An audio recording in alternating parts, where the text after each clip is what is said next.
Before you dive into this story, let me give you a few content warnings. The last thing I want is to catch you too off guard, dear.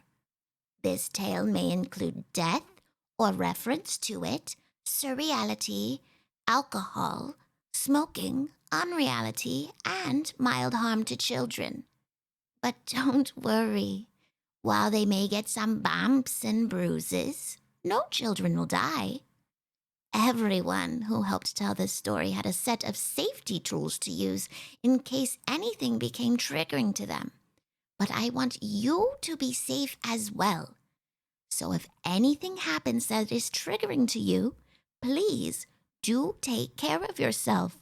Remember, you can always step away if you need to.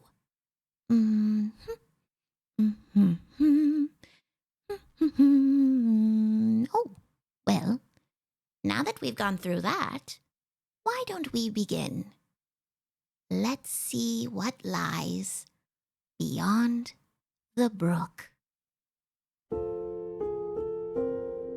Welcome, viewers, to our 10th and final episode of Beyond the Brook, our miniseries inspired by the animated series Over the Garden Wall, using the Babes of the Wood role-playing system to tell the story of 5 children lost and found in the sprawling wilderness known only as the Backwoods. I am Edward Spence. My pronouns are he, him. I am your narrator. My rock fact is simple, and it is true. This is one of the proudest I've been of a project I've worked on, and I love my cast so dearly. Let's delve into it. How are we feeling, Wolfpack? Hi.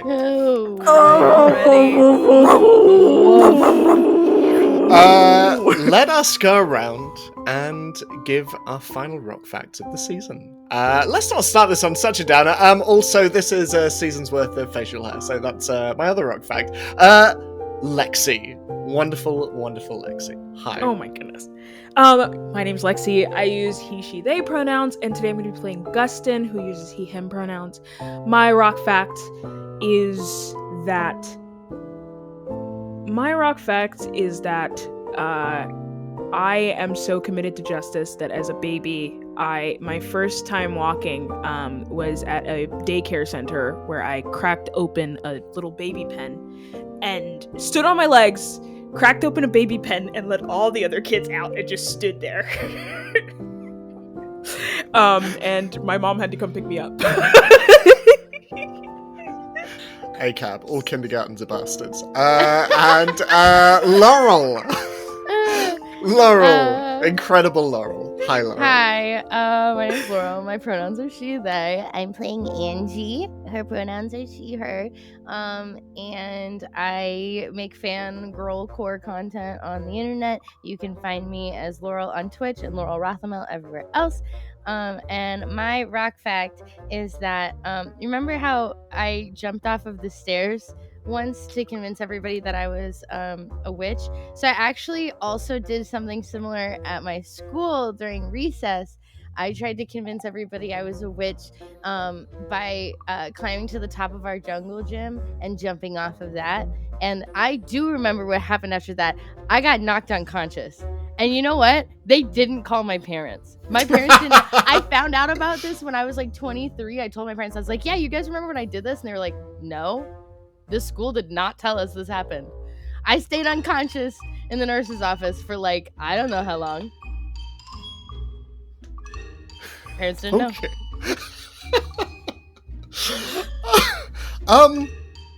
It's lovely to have you back, Laurel.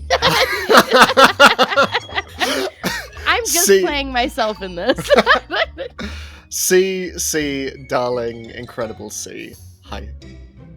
Hi, my name's C.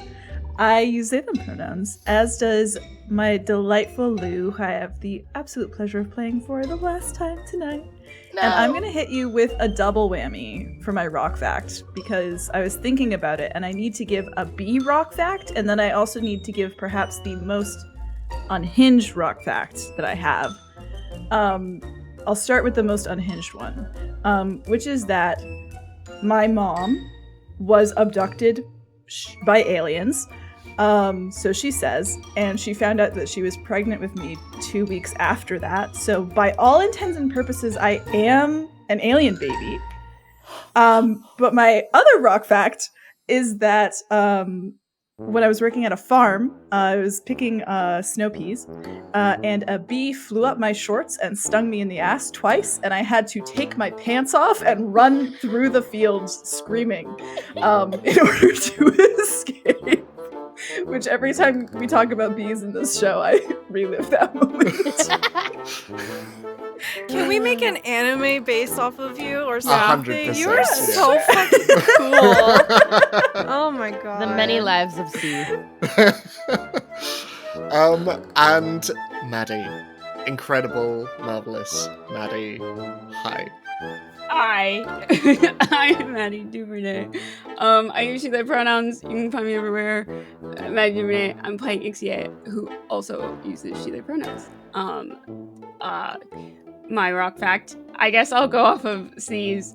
When I was little, my mom still had the car that like she got as a teenager, so it didn't work. Like the AC didn't work during the summer. We always had to drive with the windows rolled down. And I lived in Arkansas at the time, and the windows were rolled down. We were at a stoplight, and I feel something.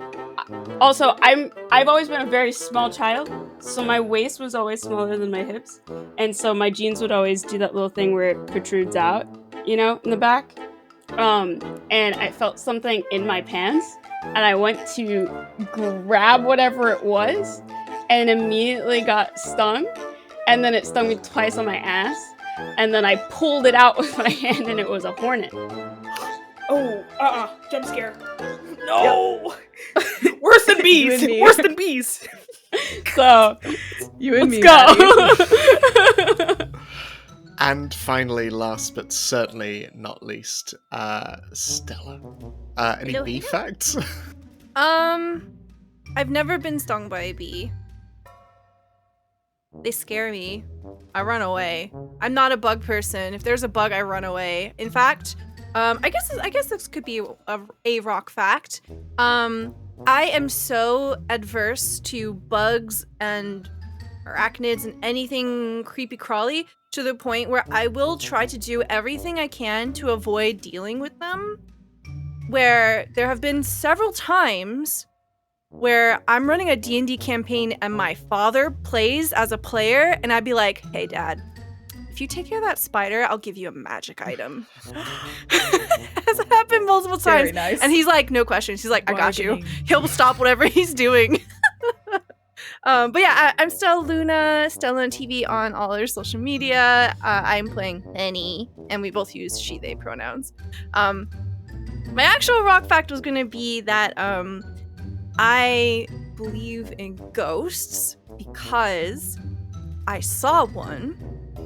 And long story short, when I was in high school, there was this like historic cabin thing on the military base where we lived, and teens being teens, I didn't do it. Someone else like broke a window, and we used to like sneak in and stuff. And so like me and my cousin and my sister, we all went in and we just like looked around. We didn't damage anything or anything like that, just peeked and left. And then on 3 separate occasions, I saw a ghost in our house. My sister saw the same ghost a different time, and my cousin saw the same ghost another time. We all, like, I mentioned it, and they were like, oh my god, I've seen the same thing. And we described it, and it was this femme person wearing a long brown dress with long black hair. And we all had the same description. And it was, yeah. She should be friends with my imaginary friend from when I was a kid, who my parents think is a ghost. Yeah, I mean, how do you explain something like that? And it's like, we didn't feel that it was, like, malicious or anything. I think it was maybe... Just present. Yeah, like, we came maybe into their house, so they came to our house kind of thing. I don't know. But yeah, that's my rock. Damn. Well, thank you all for joining us for not only this episode, but all 10 episodes of this series. And a huge thank you for the individual who brought us all together in the first place, the incredible Drac. You can find them at Draconiques over on Twitter and most social media platforms. We are blessed to have them as a producer, one of the most tireless and hardworking people in this community. If you need a TTRPG stream produced, seek them out. They're incredible. Hire them. Hire Drac. Speaking of other incredible supporters of this podcast, stream / it's very tired. This is the third one we've done today. You should also go and check out our incredible sponsors over at Die Hard Dice and Frivolous Bear. Thank you so much for sponsoring this season. And as you can see on our screen, our players are demonstrating and displaying the dice that Die Hard Dice have made to coordinate with this stream. Not only do they have an Over the Garden Wall inspired line, but they also have bespoke Beyond the Brook dice as well. Many of these are sold out. They're very, very pretty. They're very, very nice. Go and grab them while you can. And I believe that is everything.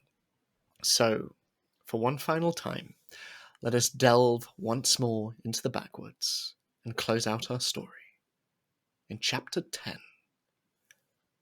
The Lighthouse. First, there was the brook. Now, there is a lighthouse. There is a beach. And 5 children. Running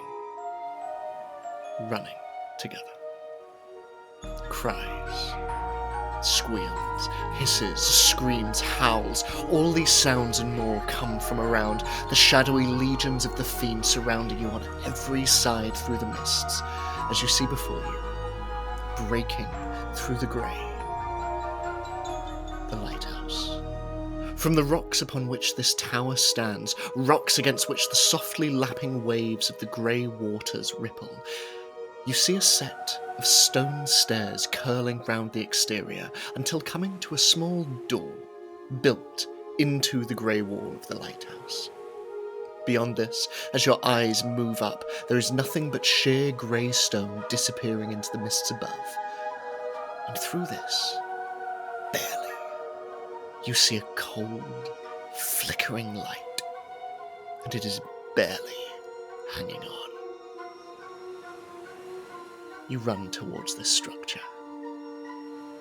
What are you all doing? Everyone, I think we're safe in here, but there's a lot of people outside.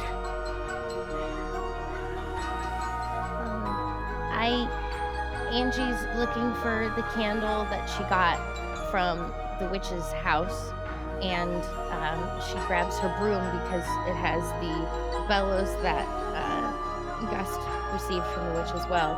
And she said, "I didn't think this through. How do I light this?" I don't know. We'll figure it out once we get to the top. How do we get to the top? There's gotta be stairs somewhere. Take a gander for me, and while you do that, Gust, can you brace yourself? Yeah.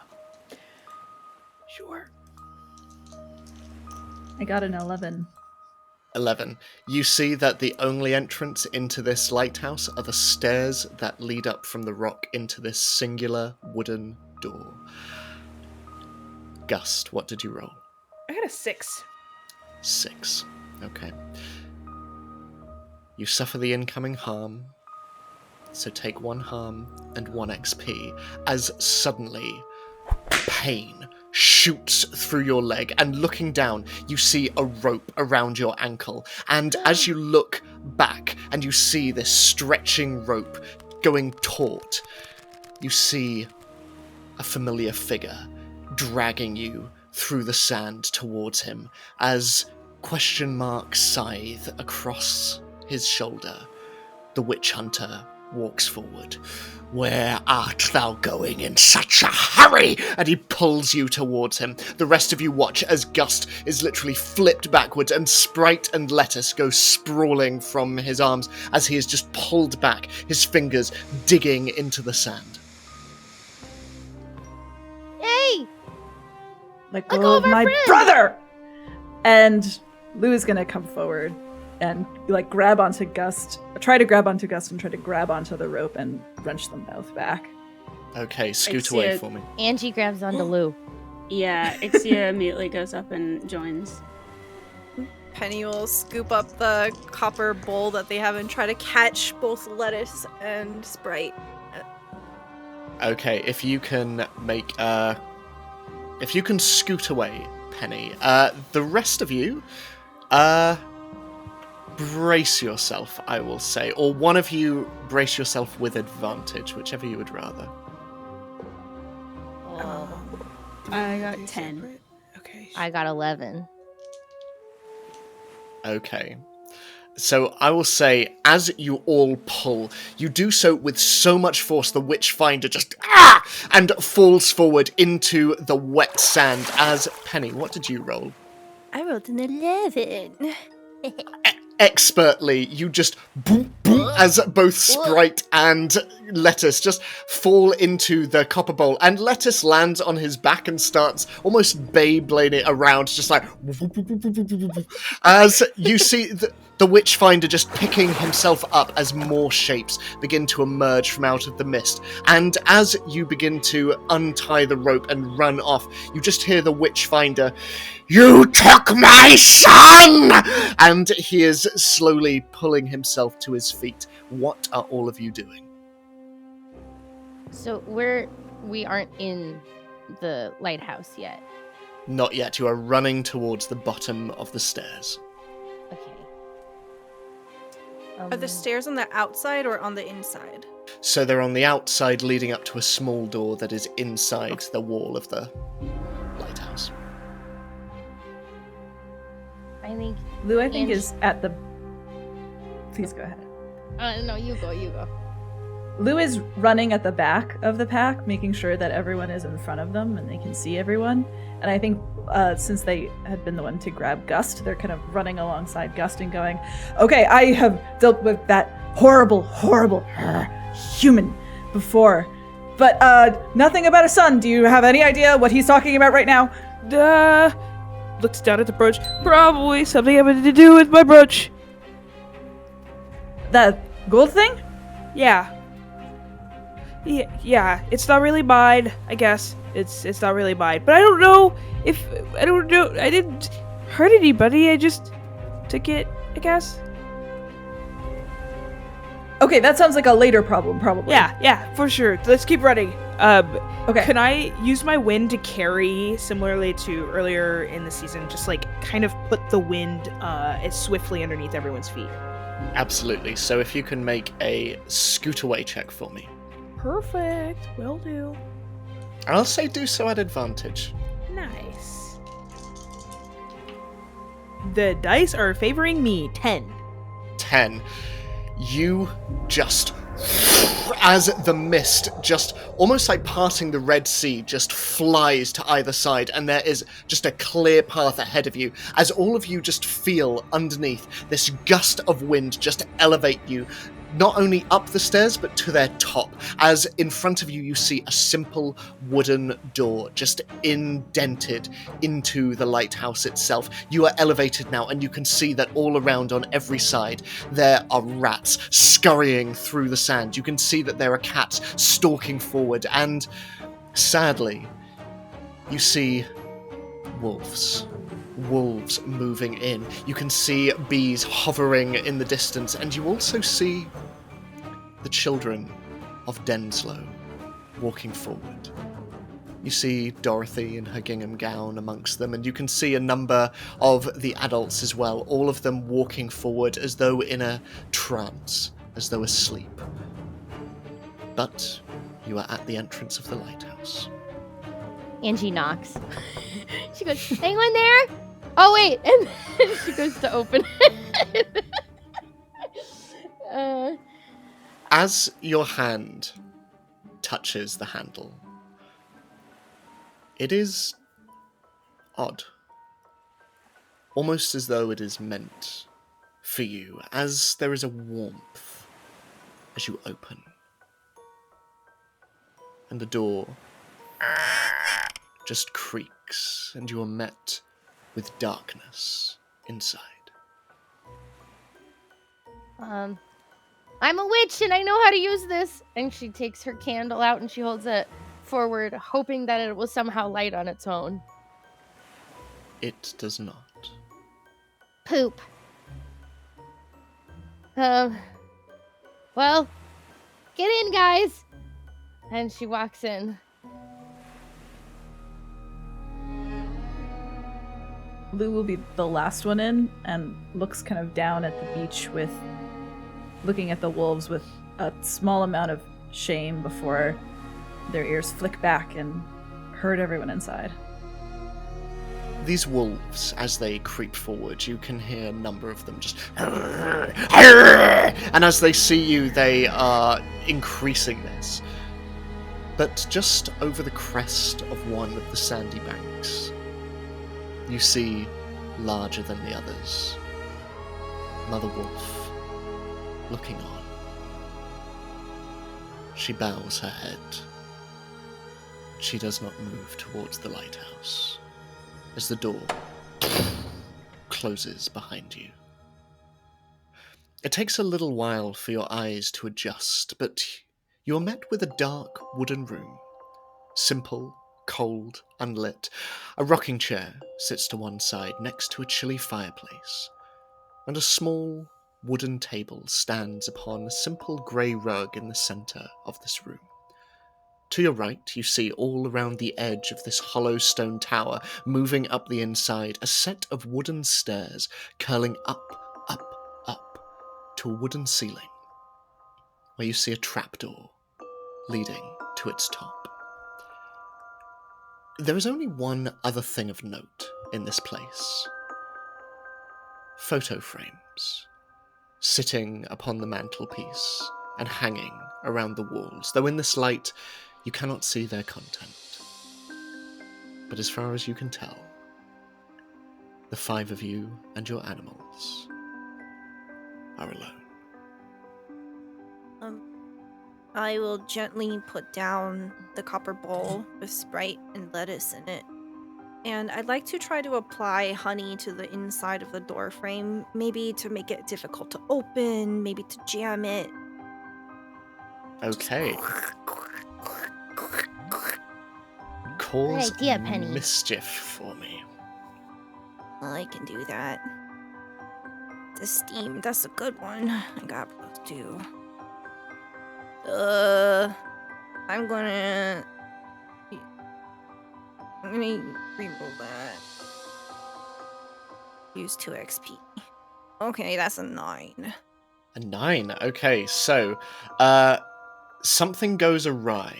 You manage to affect your target, but there is an unintended side effect that puts one or more child in peril.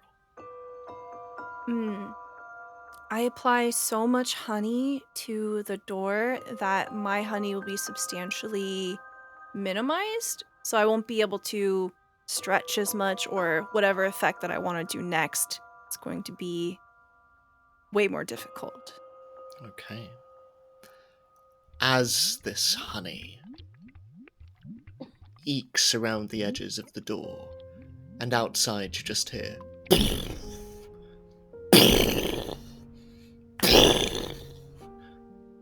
It remains shut.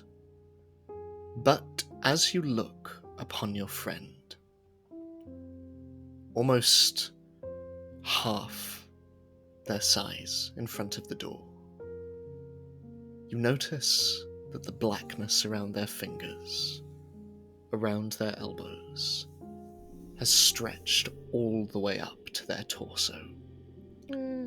That around her fringe now envelops most of the head. There is just a golden face and a golden trail. And Penny, you feel very weak. We have to hurry. Penny, are you okay? I'm okay.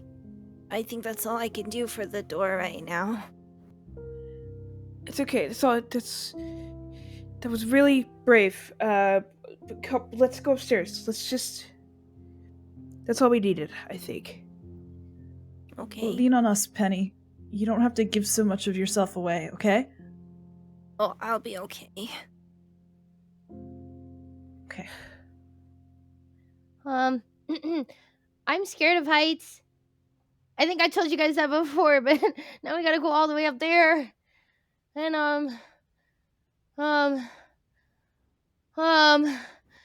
and Angie, takes her broom and she puts it between her legs. And she says, "But I'm a strong witch. And I'm gonna be a grown-up today. I'm gonna grow up today." And she starts waddling up the stairs. What are the rest of you doing? I think Ixia stays close to Penny to make sure she doesn't get left behind with how weak she's become. Yeah, I think Lou... Oh, go ahead. No, there you go. There you go. Gust is also sticking close to Penny, very much like just really doing a lot of like turning around, thumbsing up, and trying to assure you that things are okay, but allowing Ixia to be like just kind of watching to make sure you're safe. But I'm gonna stay very close to Penny.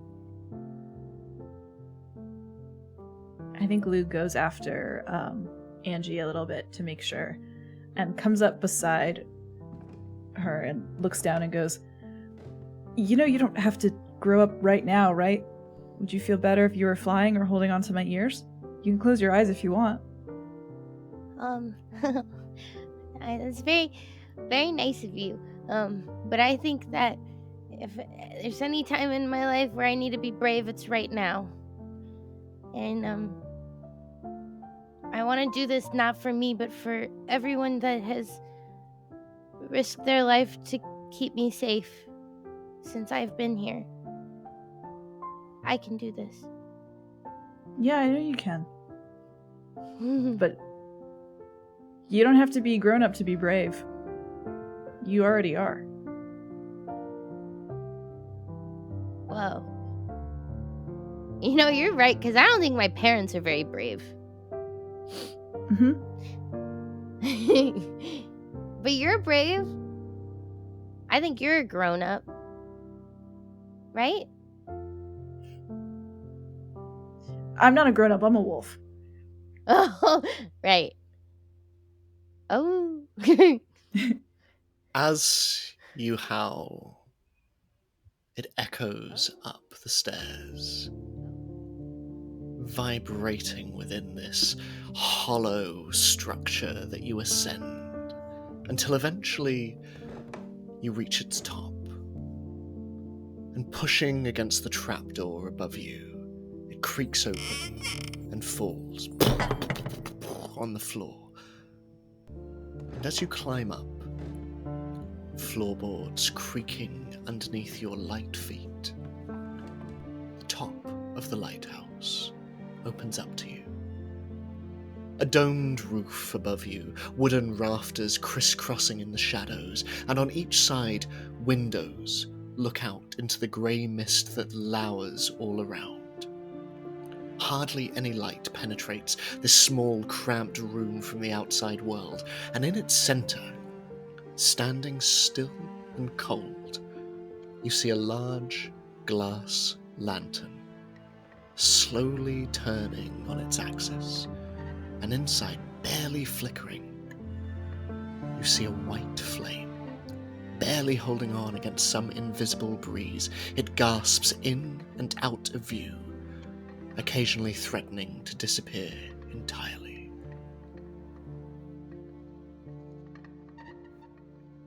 I think Lou was probably the one who threw open the hatch, so they crawl up and then lift a hand down to pull everyone else up and in. Make sure that everyone gets in. I think Angie, she's now pulled out her candle and her broom again. and she looks at the small flame and looks at her candle, and she says, once I do this, will I be... Once I do this, is this all going to be over? Will I still be here?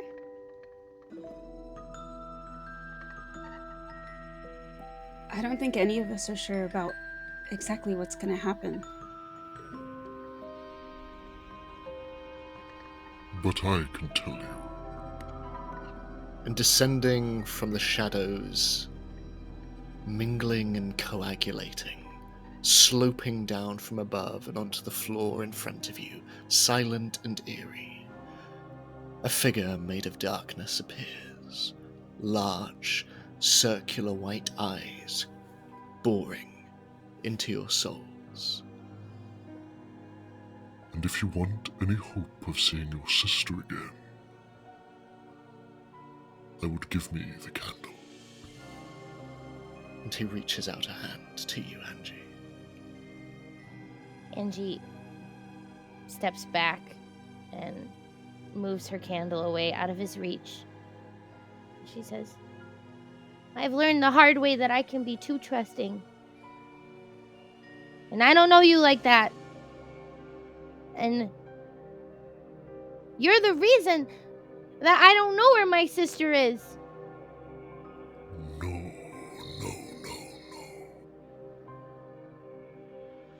Just as all of this began with you, so too do all roads eventually lead to me. You started this, Angie.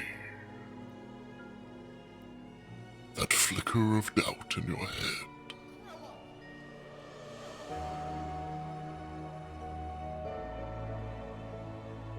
This is not my fault. No one ever said it was. Oh, you're kind of implying that it is.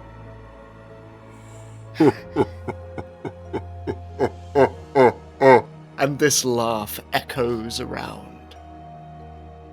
You have become lost in imagination, little one. And from your life, you remember what it was your sister said. Why don't you snuff out the light? Why don't you grow up? And as he says this, your sister's voice echoes all around. And you see the light flicker and dim a little more. These new friends of yours, they do not exist. They are figments of childish imagination, a game of pretend and make-believe. You can choose to step away, extinguish the light. You and your imagination have kept its flame alive for long enough, but now is the time for growth. You can return to your life and the business of growing up. You can return to the real world where your sister is and leave these childish games of make-believe behind. All I know is that the adults in my life and the adults that I've met here are unhappy and unkind and cowardice. Cowardice, is that the right word? Cowardice. And I know that I don't have to be a grown-up to be brave. And you believe all of you are brave, that you are happy. A child of clouds who disappeared, hoping that you would feel less lonely. Do you feel less alone down here, cut off from your family? And what about you, a honey elemental who was forced to become something entirely different because she was not appreciated, because she was only appreciated for what she could give? And you, witch child, a facsimile of something greater than yourself, neither whole nor person, and wolf child. It is time for you to grow up and accept that you are not a wolf. You are not what you feel. There is no true self. You cannot simply choose what you want to be. None of you can. You are mine. Enough! No more! Angie points at Lou and she says, Lou is the most wolf person I've ever met. And Ixia is a person. She has thoughts and she has feelings and she has morals. And Gus will never have to be alone again. And Penny is appreciated for everything she does. And you are a figment of my imagination. And she throws the candle, maybe as a way to distract him, and takes the bellows to hopefully make the fire stronger. As you throw the candle, Angie, roll 2 dice. And you will be adding to this roll all of the hope that you have accumulated. All of you. And your aim to pass this roll, you need a 15. So how much hope does this group have?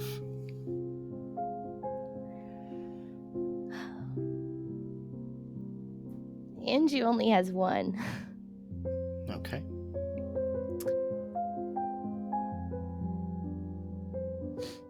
Penny has 4. Because Penny's hope was to find unconditional appreciation, and every single one of you have definitely given her that.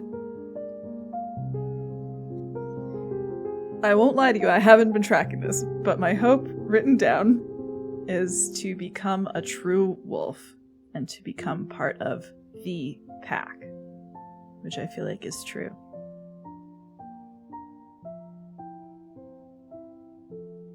Okay. So, I will say,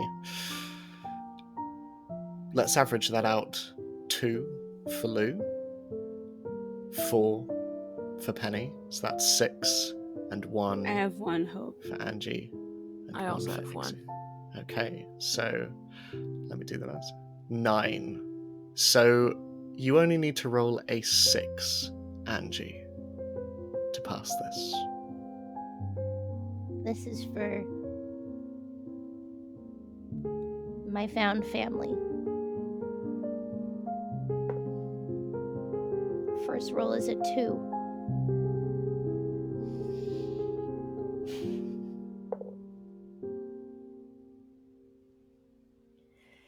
Can I reroll? Can I use 2 XP to reroll? The candle falls to the floor. You grab the bellows, and several things happen at once. The windows of the lighthouse smash as bees fly in, a pillar of them colliding with you, Penny, and sending you flying out the other side of the lighthouse, arcing down onto the sand below. I need you to take 1 harm as you hit the ground. As this happens, Lou, you smack against a nearby wall and you fall near unconscious as you smack into Ixia as well, who similarly falls to the ground. And Gust, you fly out, carried by a pillar of bees as your brooch falls. And you are as one with the wind. Penny, you hit the ground. You are surrounded by bees, and they are getting louder and louder and louder all about you, buzzing and screaming in your ears. You were never good enough, you were never good enough, you were never good enough. They are screaming at you.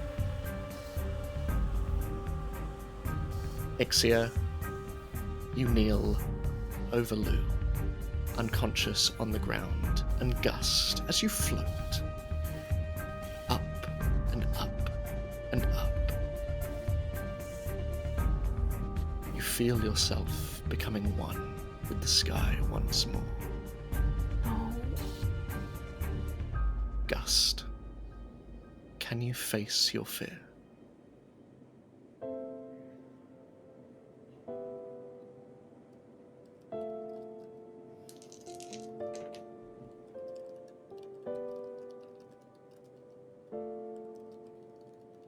That's a 2.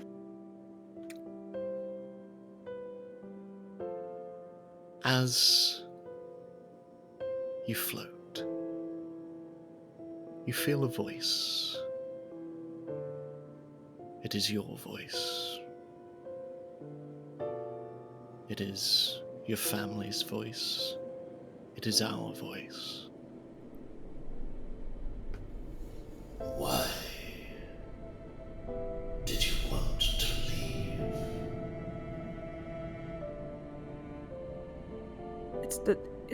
It's not enough. It's not enough. What do you mean? I'm nothing with you. I'm no one with you. But I'm me with them. It's not enough to be us. It's not enough to be we. I can't.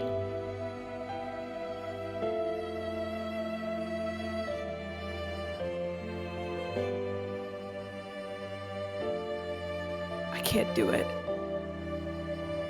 I couldn't do it.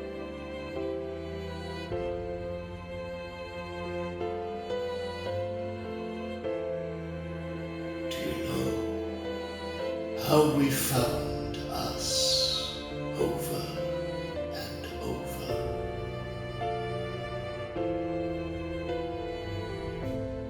You called us. We called us. We were always connected.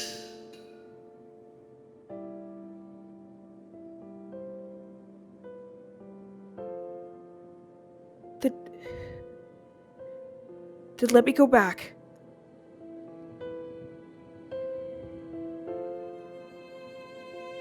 I didn't run away because I don't love you. I love you and I miss us. I miss all of it. And I promise to call us again. I promise I'll stop running away. But I want to be me. I want to have an I want to be. I want to fall over and hurt myself. I want my knees to be bloody, and I want my nose to feel stuffed in it. I want to hold my friend's hands just as much as I want to be with all of you. Make a friend.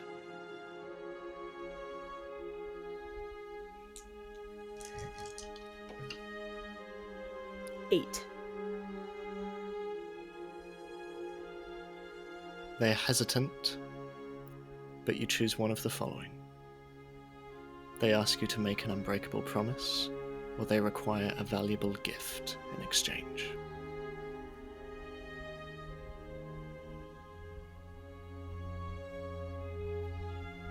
I'll make an unbreakable promise. You hear the wind shift around you. Save them. But when this is done, we are one once more.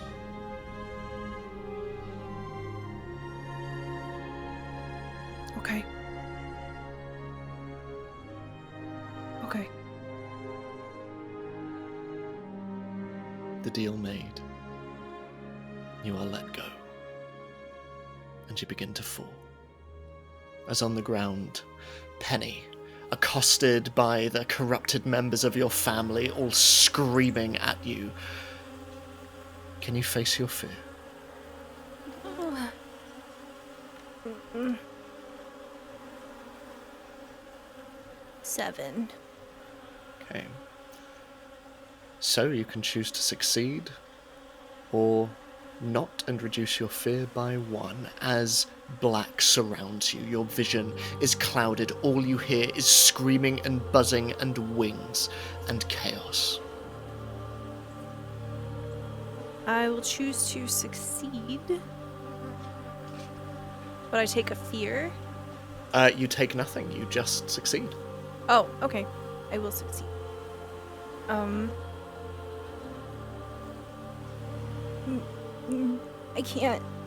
I can't go back. No, I won't do it. My friends need me. Stop it. And Penny will slowly push themselves down into a puddle, trying to reduce the way that they're able to put the vibrations on her, buzz on her, and tries to lower into the grass and the sand on the ground, trying to pull away from the bees. As you cry out, you notice amongst this group one bee, larger than the others. You saw this individual not but a week ago in the hands of the fiend. Had you seen her a few weeks ago, she might have even looked regal. But as you ask to be let go, you see almost imperceptibly the buzzing stop and a twitching as suddenly she takes off, and as one, the rest follow, leaving this puddle alone on the ground. And you look up, and you see Gust falling down towards you. Penny is warbling as she sees the bees leave. And trying to steel herself, she's going to try to morph into a set of large hands with all the honey that she's left, and she's going to try to catch Gust. Brace yourself, Penny. Not for Gust, but for you.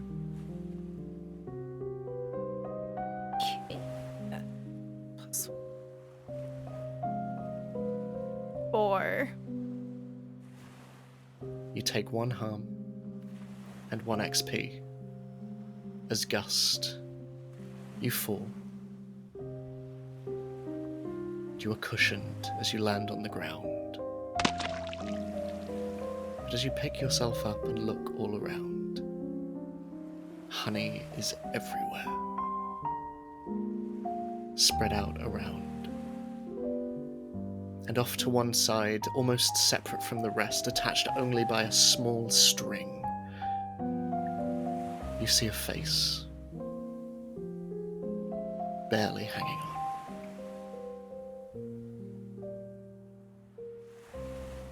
Penny? Hey. Got Hey. you. Yeah, you got me. Thanks. This is... You overstretched a little bit, don't you think? Oh, I guess I did. Can you scoop me up? Yeah. I will just attempt to gather everything I possibly can. I assume with the sand, it's at least adding a little bit of morphousness to a generally amorphous. Like a putty now. Yeah, like folding you over yourself. It's a little like pressing dough, but eventually you have a little penny mannequin. And Penny's like, don't worry, this isn't the first time. Oh, that's not good. Are you okay? I'm okay. Are you? We gotta help our friends. Yeah. We gotta get Angie home. Yeah. Up in the lighthouse.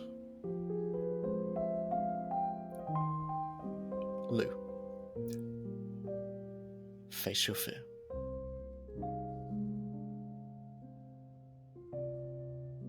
As Ixia, you see the fiend approaching Angie. Do you not see the suffering your presence here has caused? Simply put out the light, and all of this ends. You can go home and leave them to their life. I'm not doing that to them. The only person who's causing any pain here is you. Ah, the witch speaks finally. Why do you insist on clinging on to hope? Flowers die. What is the point in trying to believe otherwise, little one? Flowers may die, but more grow in their place. And hope never dies. No matter how much you want to believe that. I took a picture What did you roll? because I rolled a 12. As you pick yourself up off the ground, Lou, hearing Ixia's words echoing around, you're on all fours on the floor. And something changes.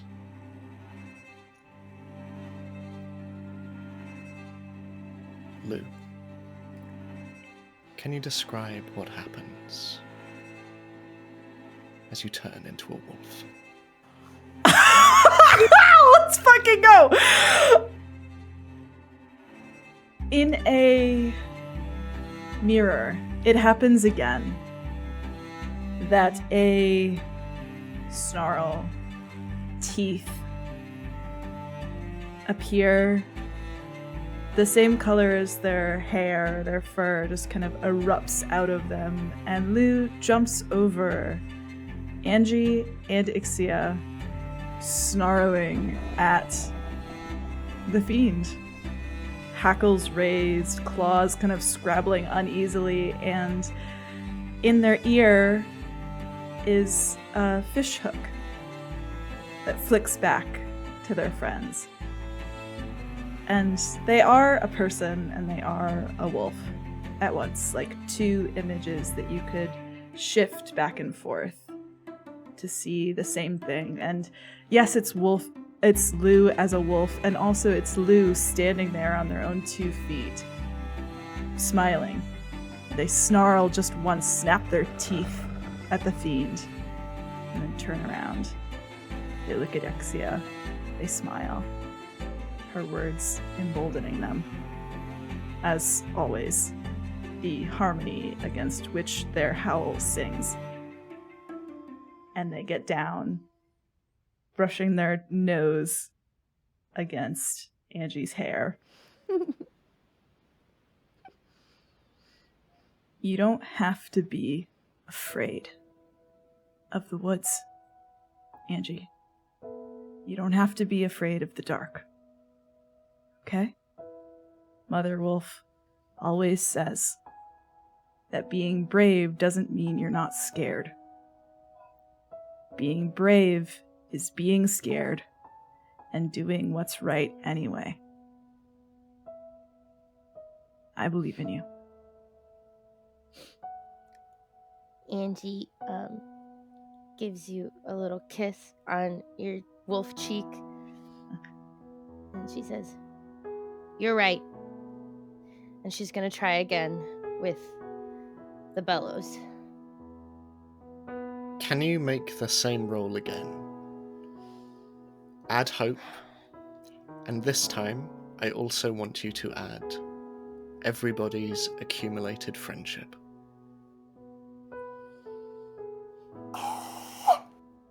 Add a 6 for me. 3. 3. 3. The target is 15. You don't need to roll.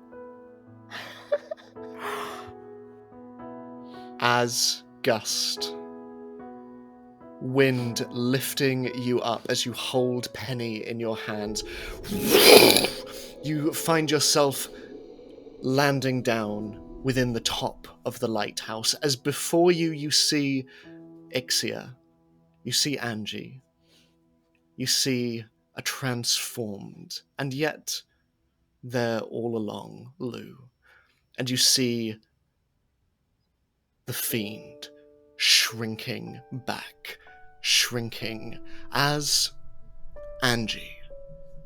As this figure looks terrible and furious, yet also impotent, tendrils of shadow sprouting uncontrollably from his very being, in the midst of this great shadowy mass, you see something beating. A black, withered heart. No. Don't you understand? Imagination makes you weak. I don't think that's true. I think all of us look real strong right now, and you look real pathetic. I can grow up when it's time for me to grow up. But I found friendship, and friendship makes you brave, and friendship makes you strong. And you are so small. But you know, I will be in the back of your mind forever. Okay.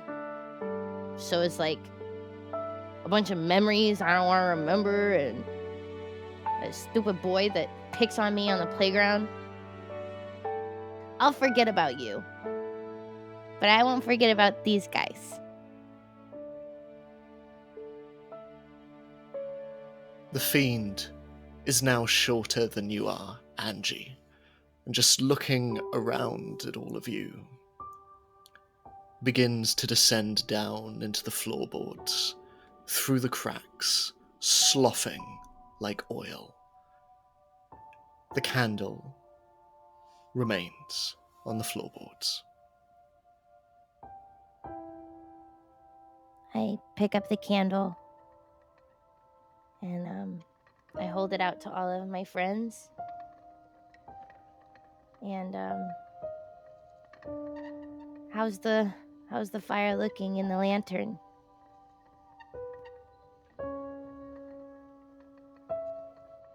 It is still quiet, but it is steadier.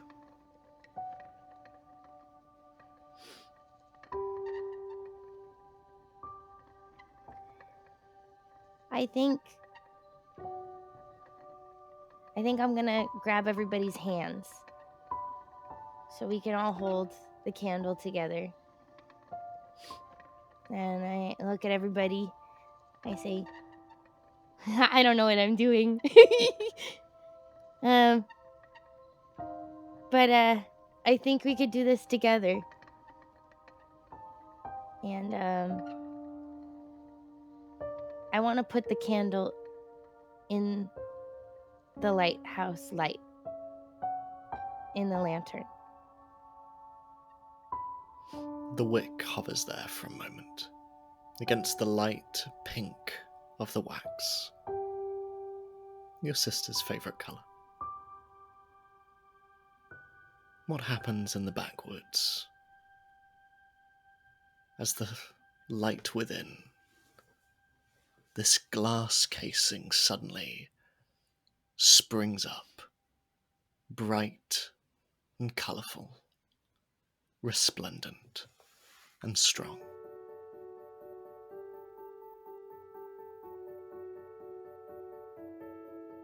I think the backwoods just needed a little bit more hope. And Hey, I don't know if you guys know this, but things were kind of hard for me before I came here. But you guys have given me a lot of hope. So thank you.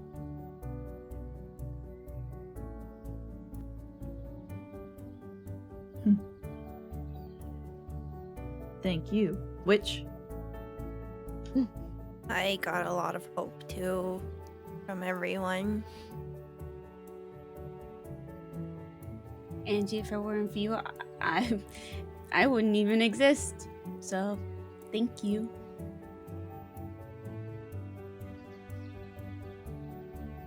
Well, yeah, I'll remember Hope. Hope is great. I really liked Hope. We did need that. If I didn't meet all of you, I probably would have made my delivery on time, but I wouldn't have had any friends. So I like that it happened like this instead. As you mentioned the Denslow delivery, outside the smashed windows of the lighthouse, you hear a number of familiar voices. Hey, howdy doody. What we're doing down here on this beach now? Hey, Dorothy? And you hear the folks of Denslow moving around and running across the beach. A few of them are splashing down into the water as you see the mist down below is beginning to clear. You see rats scurrying out. You see cats bounding after them. And Lou, you see your pack. Wolves down below, looking about at the scattering creatures. The people who now rejoice as though nothing has happened. And in amongst them all, you see Scythe by his knees, kneeling in the sand. The Witchfinder.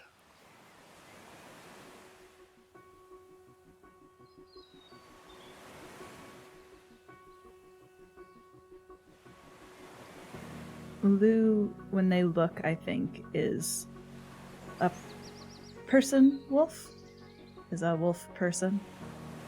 I think as their body kind of comes back to itself, there's a kind of thick smattering of coarse hairs around their chin and on their lip. They're still a little awkward and gangly. Their ears flick. And they howl just once. Oh! On the top of the lighthouse. Ow! Wait, were we supposed to join in? Yeah, I see my pack right here.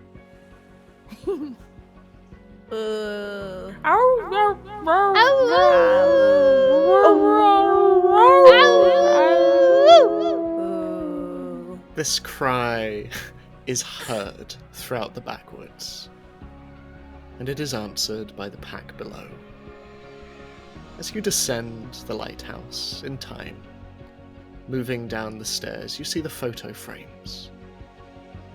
2 Penny and Gust, and even you, Ixia. They appear to hold nothing. They're empty, just an odd decoration. But to 2 children from the real, to whom the lighthouse belongs, this edifice of imagination and storytelling, you see yourselves, the keepers of the lighthouse, and those important to your life. You see Angie, your sister. Just out of frame, you see 2 adults. For you, Lou, you see a half-forgotten face, much like your own. And 2 half-forgotten, larger figures. But more than this in each and every frame, you see the pack that walks with you now as you make your way down the stairs. This eclectic, beautiful cornucopia of friends and chosen family. Stepping out of the lighthouse and down onto the beach. The wolves make their way towards you, Mother Wolf towering above the rest. And to none of you in particular, and yet all of you at the same time, she nods. I am sorry. And she bows, as all the wolves bow towards you. He takes a moment, and then I think breaks forward and runs just right into Mother Wolf's side, into a big hug, and nuzzles their face, their tail wagging slowly. I wanted to protect you too, Mother Wolf, like you protect me. Like the pack protects each other. The pack protects.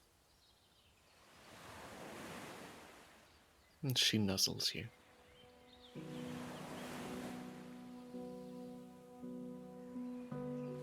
Do you want to meet my cool friends? I would like to meet your family.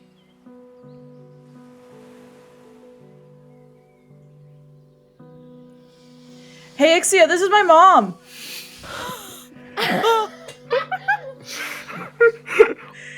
Luke comes bounding back over.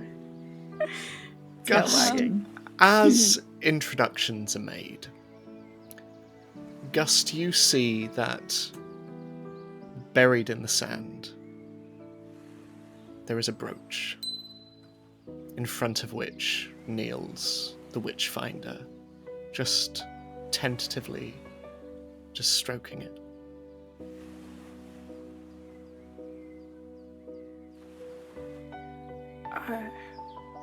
I'm sorry. And I think Gust's voice is starting to get a little bit more layered. It's exponentially growing, but it's still just as young. I'm sorry about... Did this belong to... Tobias was his name. Methinks a shadow hath been pulled over my eyes. 'Twas the fiend all along that took my son.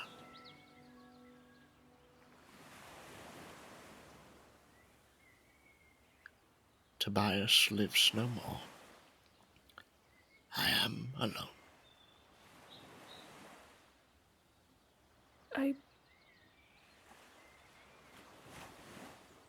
No one's ever really alone. As long as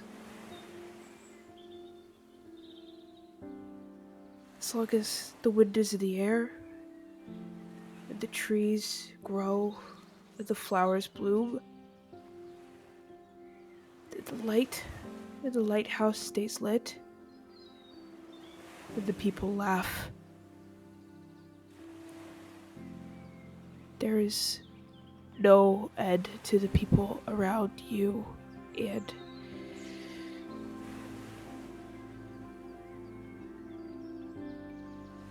I let Tobias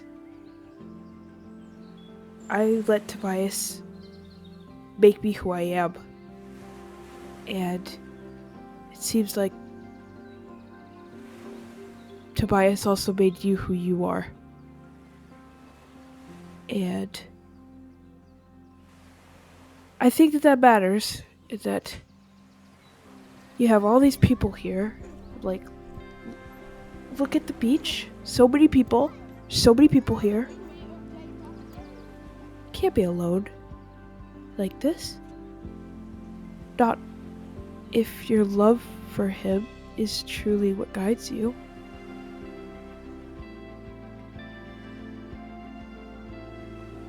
Thou art wise beyond thy years, child of wind. Thou speakest with 1,000 voices. yeah. I think that if your heart is ready for it, then the rest of your journey in the woods will show you that he's not as God as you think. Maybe you were the one that was lost. He nods to himself. But now you have to go find him. He stands to his full height, the brooch in his hand, just wiping the sand from it.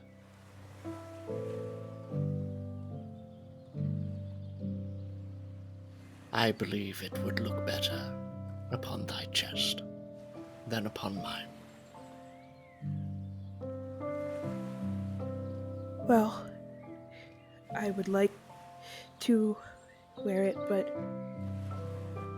maybe you should save it for Tobias. I have to go home. He nods, and with a parting smile, something that you have not seen upon this grim-faced visage before, the Witchfinder leaves, his scythe resting like a question mark upon the beach.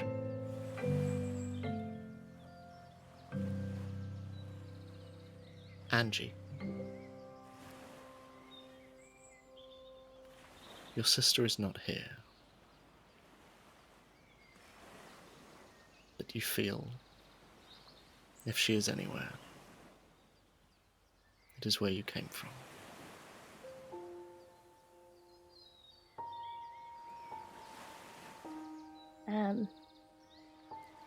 I think Angie tries to tug on everybody and bring them back to her for a moment.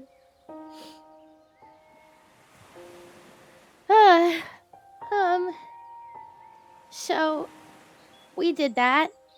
But I thought that maybe everything would go back to normal, and I'm still here. And my sister is still there. So, I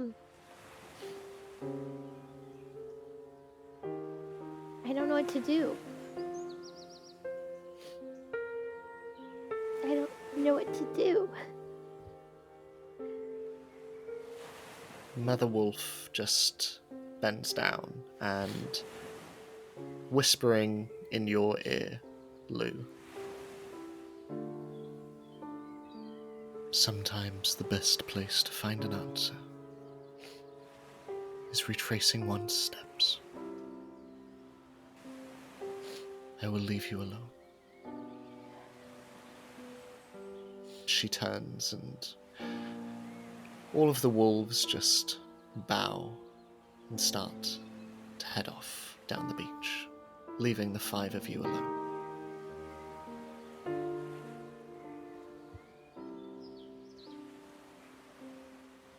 Why don't we walk you home?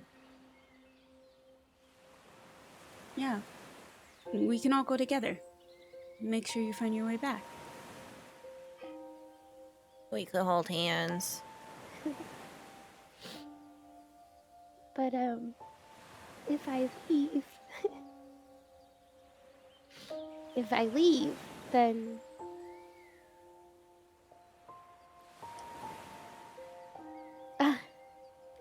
what about my friends?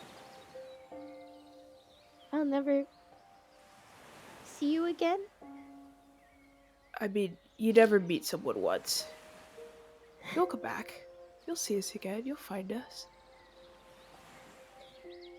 We'll all still be here.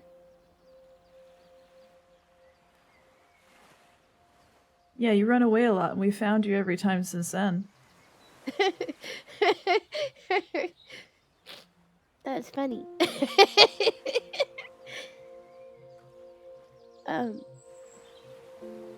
Angie picks up lettuce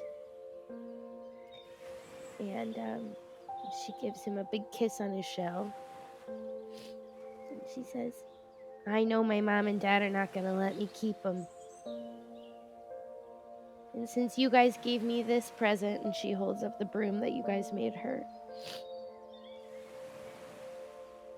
I want you guys to have him.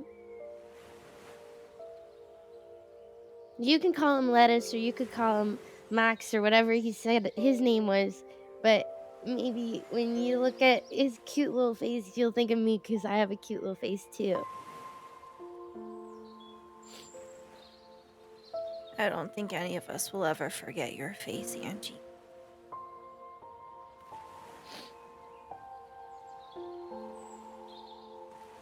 I think Angie is just like Laurel. She's sobbing. And why are you doing that with your face? Are you sad? I'm not crying, I'm laughing. I'm laughing. And then Angie wipes her face with her tool, and she holds her broom tight, and she puts out one hand to start a train of hand-holding. Penny will grow an extra hand to hold lettuce while Penny joins the train of hands. Wow, that's horrifying. I mean endearing, sorry. And as sand drops off you, Penny, and your form becomes a bit more solid, you see that whatever residual blackness there was is gone. With even the fringe in front of your eye now nothing but resplendent gold.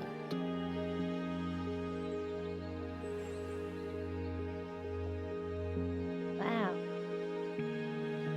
You look pretty.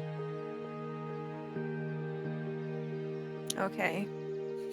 Wait, so did all we have to do is put sand on you? Please don't put things inside of me. Angie was about to she was holding some up. Just like side-eyeing.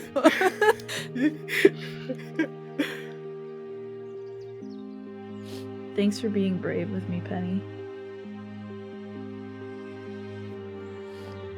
Penny smiles but says, okay. And so, you head north.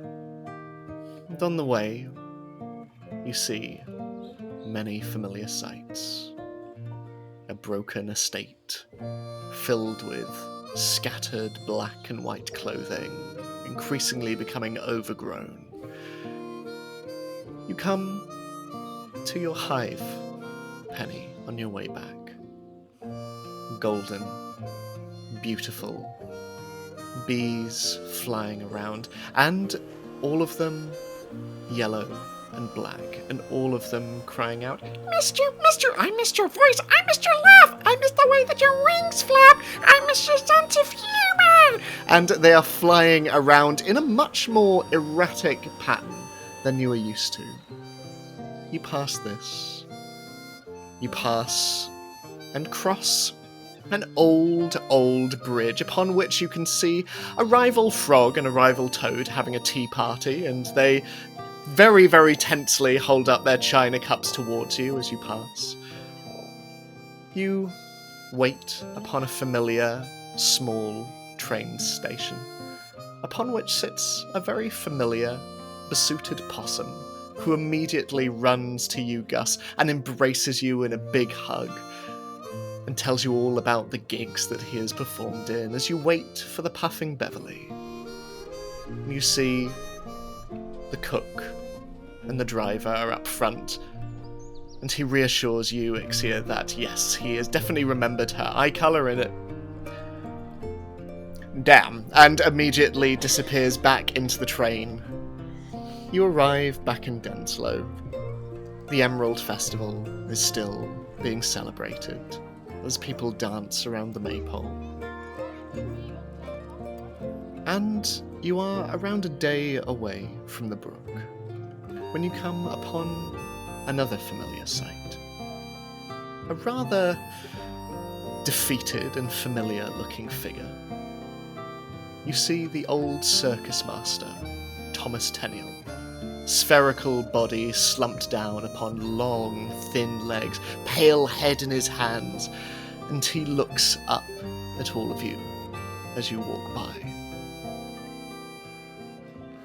You all look much happier than when I last saw you.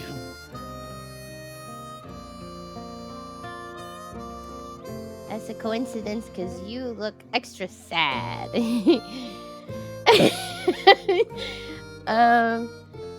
Hey, thanks for noticing. And Angie just keeps walking.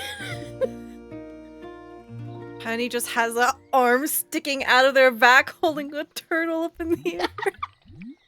As you do, Penny, you feel this third arm begin to twist as you see that waddling in midair, Lettuce is trying to swim.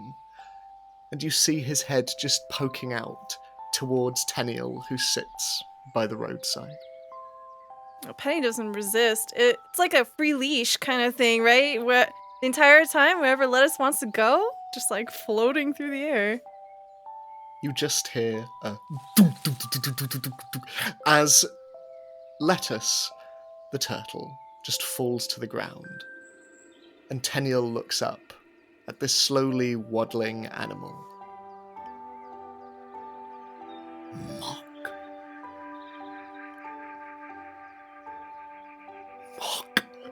And stepping forward, just scoops up this turtle and brings him in.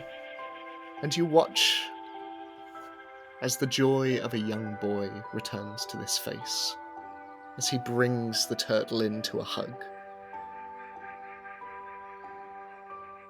Angie goes, "Oh! Oh!"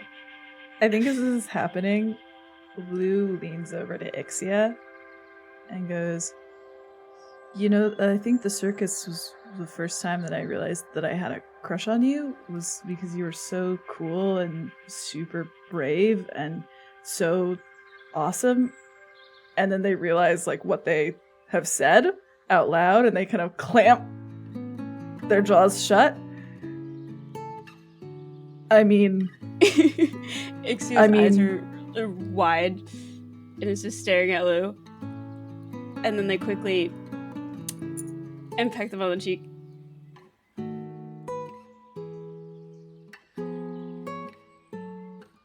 And Lou kind of looks up and away with a blush coming over the fur on their cheeks. Their tail starts wagging kind of slowly, and they very subtly like reach over and gently take Ixia's hand in theirs. Sprite, behind the two of you, follows, his tail wagging as he gives a little affirmative. And eventually, all of you come to an open clearing as the tree line begins to diminish. And running a straight line ahead of you from left to right, you see a softly babbling brook. Its clear, shallow water revealing softly trailing weeds and green plants, and stepping stones dot across its surface. As on the other side, you see a leafy hill sloping up into yet more trees. And beyond these, Angie, up the hill you know there is a wall. And beyond this wall, there is home. Angie turns around at the party and she says, "I'll come back every weekend. I'll come and I'll say hi every weekend. I'll meet you guys here. I miss my sister, but there's not a whole lot that makes me happy out there right now. You've given me hope that I can make friends, but I don't want to leave you behind. So, can I see you guys next weekend? I'll ask my mom if we can play. Well, I am very disappointed that we still haven't seen a corn rabbit, so maybe next weekend we can try to look for one. I swear, they are... Anyway. Yeah, of course we can. And Luke kind of gets down, looks over their shoulder at Ixia for a moment. Don't tell Ixia I said this, but you're the coolest, most popular witch ever. I bet you're gonna make lots of friends.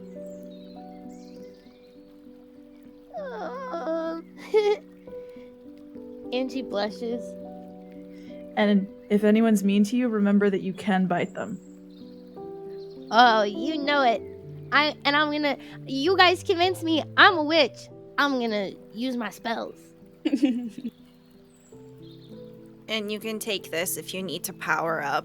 And Penny reaches into their torso and pulls out some chocolate from the witch's hut and offers it to you. But don't eat it right now. Save it for when it's important. Her face is already covered in chocolate. Okay. Half a second. I will. You're right. I will save it for later. And she pretends to put it in her pocket. And I think that this isn't goodbye, because I'll see you next weekend. But just know that this was the best week, month, time of my life. I think Ixia walks up to Angie, and she forms a flower in Angie's favorite color, puts it in her hair. Thank you for consistently showing me what a confident witch looks like. Oh, me! Yeah, you. Thank you for keeping me safe and making me feel wanted. She says that to everyone. She does a really clumsy curtsy, and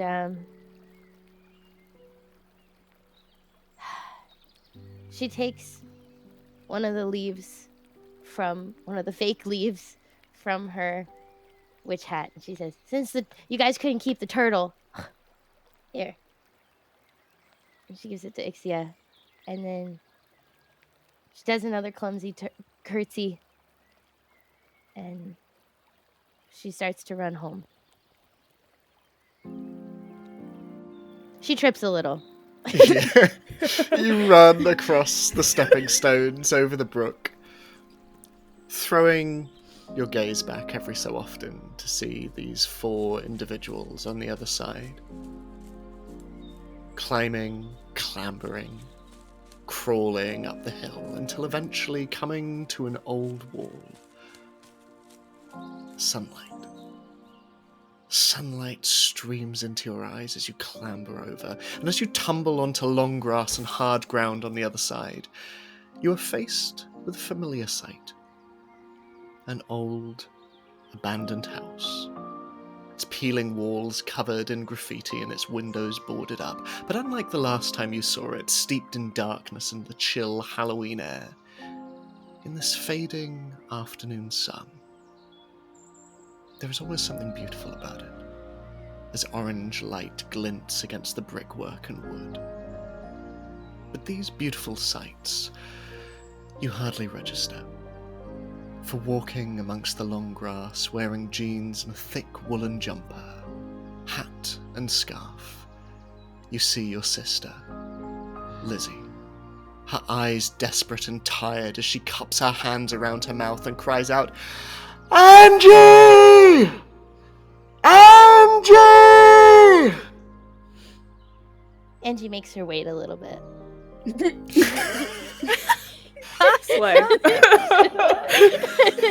then she goes, I'm just kidding. And she runs towards Lizzie and she goes, Lizzie! Oh my god, Angie! And she just sprints forward, and before you know it, she tackles you to the ground and just is holding you close, just squeezing you. Oh my god, I was so worried. Well, that's okay. Because, I have so much to tell you. But the number one thing is that I missed you. And I forgive you. Missed you too. And as she holds you close, you hear footsteps running near. As an individual approaches, she is tall, around 17 years old, and she looks remarkably similar to someone in the woods. Did you find her? Yeah, Luna. Yeah, I found her. And she just holds you close.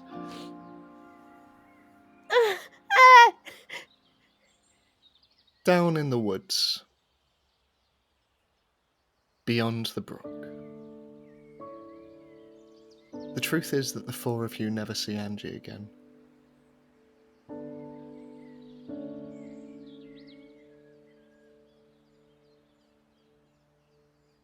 You provided her exactly what she needed. You were there for her when she needed you. But every story gets an epilogue. Penny, what is your epilogue? Penny goes on to no longer work part-time at a bakery, and she opens her own bakery.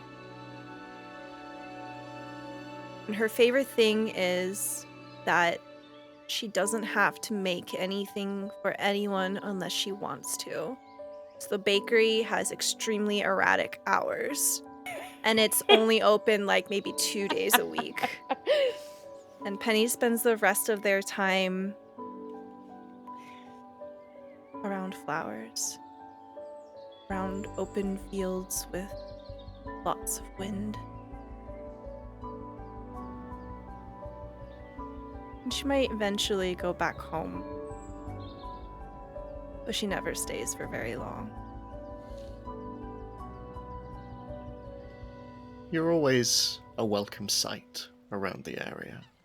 And indeed, you become something of a respected figure amongst the freshwater brigade, who every time you pass just...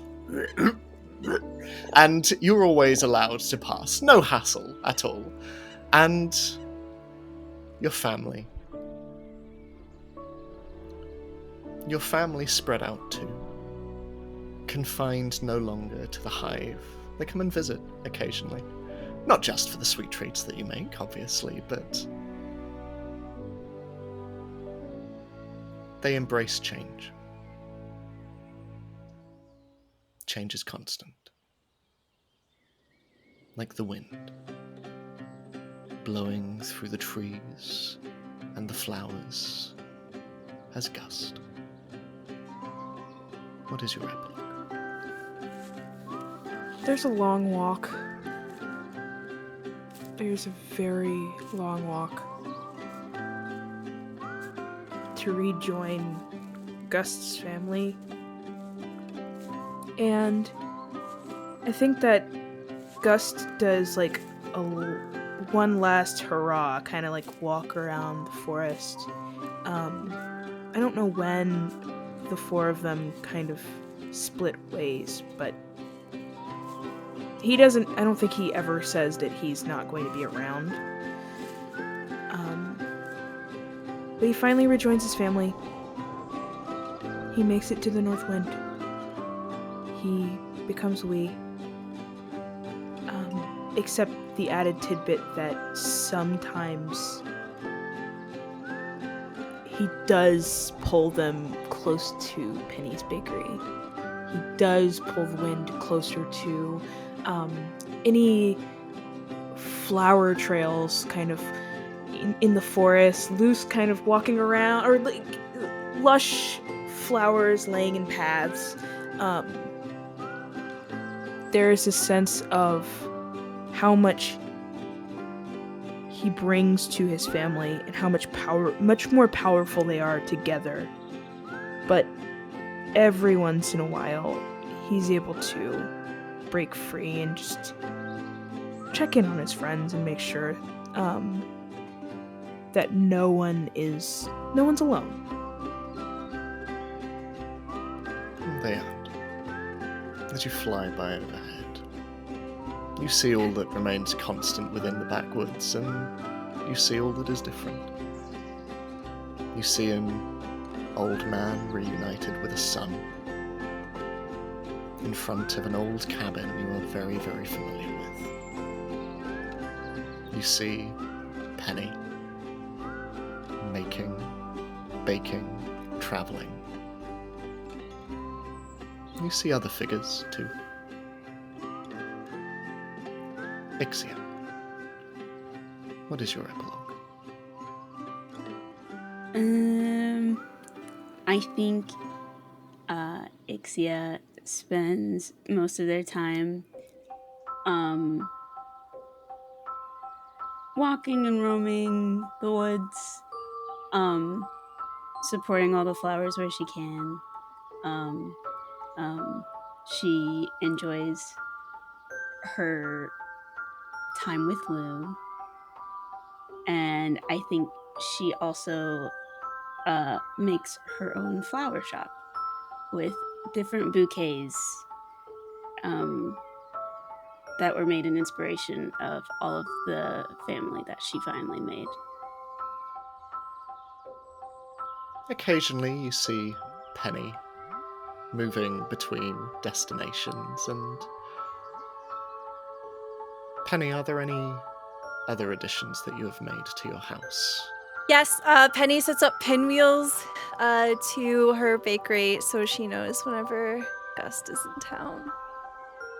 And also the reason that she goes to flower fields is so that they can bump into Ixia and also give pastries to Ixia and Sprite.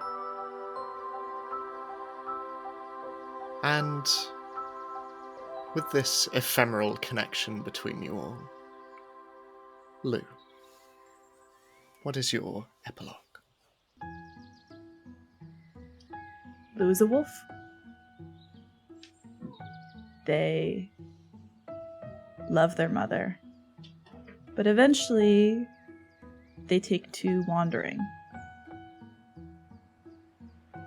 They fish handfuls and handfuls of king salmon with little crowns that they cart over their shoulder to Penny's bakery to make sure that if they want So much fish bread. to have fish bread, whatever that is or means, that they are always well stocked and equipped. They spend the days lounging in flower fields with Ixia running laps and circles and always reminding her that their eyes are gold, just in case they forget. Making little treats for Sprite, and when they feel the wind in their throat, they always make sure they hit the right note so that Gus knows it's for him. And at night, they stand up on the hill, thinking about their sister, Luna, thinking about their sister, Angie. I'm so normal about this.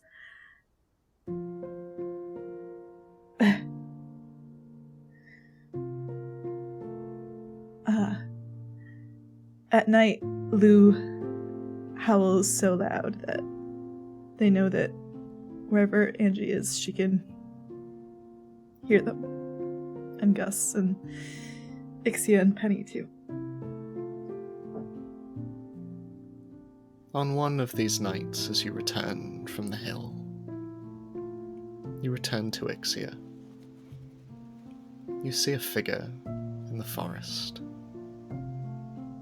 the witch of the woods. Her hand rests upon another, the fur of your mother, and they both nod as they disappear into the woods. Your howl reverberates through the trees, across the boughs, and beyond the brook,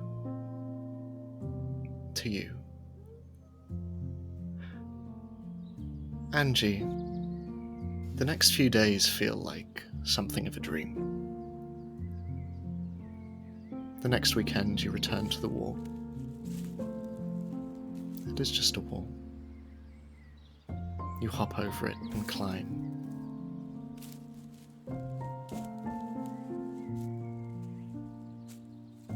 There's a hill. Your friends are nowhere to be found.